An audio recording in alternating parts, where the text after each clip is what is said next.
One of the things we do as we read the Megillah is bang Haman, clap Haman, as they say in Yiddish.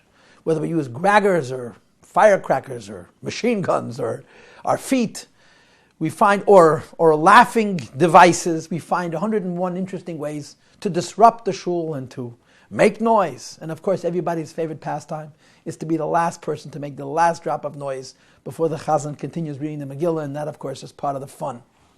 Now, our custom is that we only make noise a total of 7 times throughout the Megillah, I believe. But there are customs that actually do it every time they say Haman's name, which means that the Megillah goes on forever, because Haman's name is mentioned over and over and over again in the Megillah. Now, what kind of game is this? Why are we banging Haman? Now, of course, we were taught as children, we're erasing him. But it almost sounds like little children in nursery saying, "Rah" to the boogeyman. You know, what do children do when they meet something or someone or some character that frightens them? They attempt to frighten it back. And somehow they try to draw courage from out-boogieing the boogie monster. But that's, I would imagine that in the synagogue, adult men and women are banging Haman for perhaps a higher purpose. And this is worth noting. We bang Haman because we do not see Haman as historic. We see Haman as constant, current, ongoing. Jews who are very socially conscious will say that there are always enemies, always Hamans that are trying to destroy us. But in a more religious tone, the Haman is the force or forces that wish to destroy our soul, that wish to disconnect us from our inner identity, from our Jewish identity. And that is an ever-present menace that has 1,001 masks, uses 101 different approaches. Sometimes he smiles, sometimes he threatens, sometimes he attacks, sometimes he collaborates, but he's always Haman. His intent is always to undermine, to diminish, to weaken the spark and the energy which is Jewish identity. And Haman needs to be eradicated. The subliminal voice within us that says doubt, that says, how do you know? Maybe it isn't true. Why take this so seriously?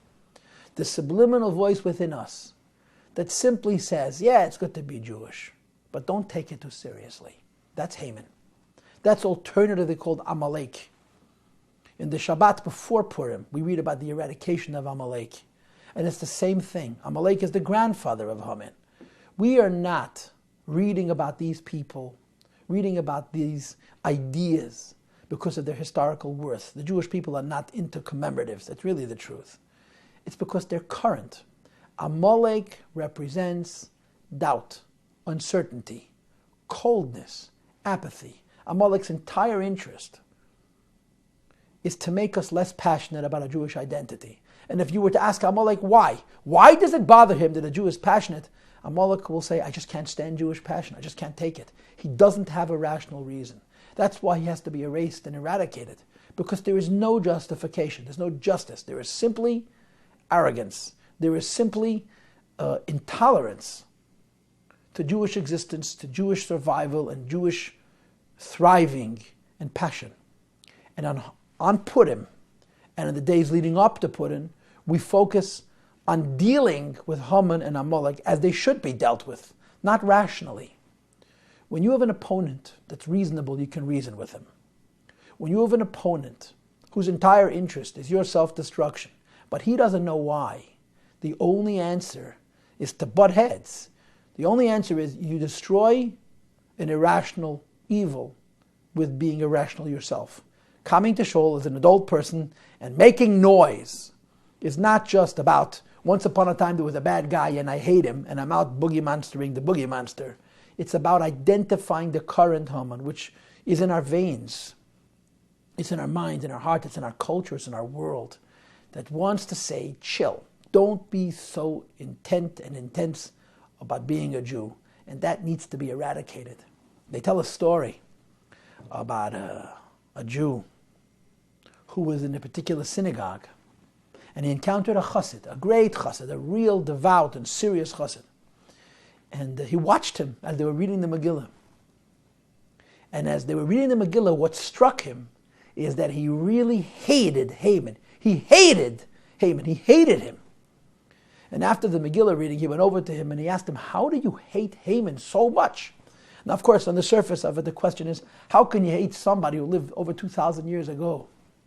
But what he was really saying is, how is the judgment and the balance in your life so clear that the enemy of your soul, even if he's so subtle, even if he's simply smirking at you and saying, don't get carried away with Yiddishkeit, don't be too intent about being Jewish, the ability to recognize the evil that this subtle, sinister evil represents and to hate it comes from a deep Jewish sensitivity. It's one of the things we do on Purim.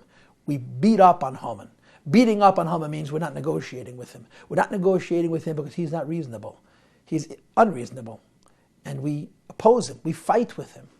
Historically, Haman has taken on the form of a Hitler, of a Stalin. We understand exactly what these men wanted, what they represented, what their modus operandi was, and what their ends were. And it makes quite a bit of sense to destroy such a Haman. We don't have such Hamans today, certainly not in the West. Nobody's killing us for being Jewish. But there is a very subtle Haman. And it's the Haman of melting, of assimilating, of wanting to be like everybody. You live in a world, live in America, which is literally the kindest society, the kindest nation that the Jewish people have encountered for hundreds of years, possibly for thousands of years. And every Jew feels indebted. Every Jew is in debt and in appreciation to America. And all America wants is that you should be like them. And a Jew is an American, but he's a Jew. And that fine line between being an American and being proud of your Jewish identity is very subtle. And it's a very sinister Haman, because it's such a subtle Haman. And the subtle Haman is in our mind. We believe that we somehow have to appease or justify our existence. And we don't have to. We can be very proud Jews. And in no way does it undermine our gratitude to the nations amongst whom we live.